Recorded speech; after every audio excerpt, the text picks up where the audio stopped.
Okay, hello everyone. This is Victor Momo from Excel Moments, and in this video, I want to talk about two things: dollar function and the language settings. They look like two unrelated topics, but I'll show you how they connect.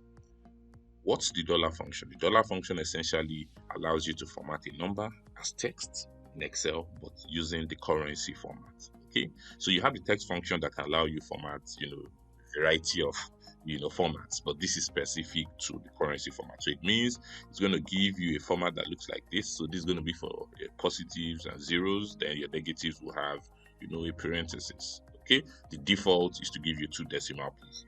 You don't select any value for the second argument of the dollar function. But let me show you. So I'm just going to pull up equals to dollar here. For the number, I put this as my number, and decimal I just go with this. Okay, then I take this down. You can see it's responding, of course, to the decimal input you have here and formatting accordingly, but these are no more numbers, they're text. Okay, so you could use it in a textual context, like we would write something like this. Oh, the price is, and you concatenate it, for example, using a dollar and the amount, something like this. Okay, right? We typically have things like this using the text function, but this is specific to just giving the currency format. Well, now something should have caught your eye, which is the fact that I'm using the dollar function and I'm getting a naira symbol. Okay, now some people may never have noticed this because your language settings and in Windows typically, or maybe English United States, so you think that the dollar function always gives you a dollar, but the dollar function responds to whatever you have in your language settings. Now that's the connection that I said I was going to create, but I'm going to show you so you believe me, but I know you do.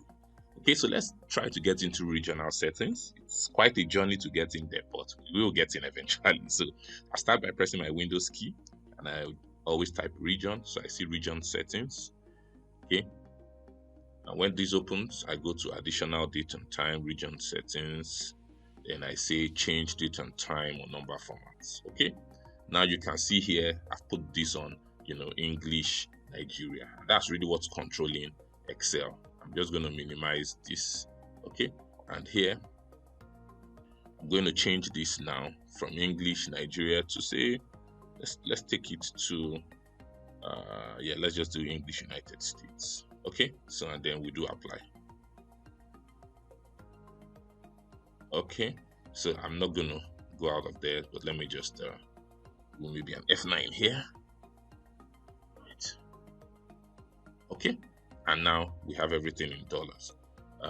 Let's come back. Let's just put it on some other currency. Let me see, maybe somewhere in Malaysia, or okay, Mongolia. Okay, they use it 2 Greek there. Okay, so let me do apply.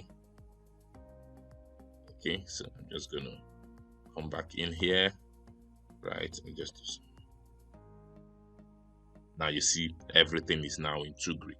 So you see that this could be good or bad, but you just need to know. So you send a spreadsheet to somebody and you tell him, oh, the amount due is $400, but the person's language settings is in a different currency, and he could misinterpret whatever it is you're saying. So it's just something for you to know that yes, even though it's called the dollar function and by default gives you the dollar, because most times your settings are on English United States, it actually responds to whatever you set in your language settings. Just one of those nuances that we need to be aware of. So if you like this video, please hit the like button. You can also subscribe to the channel.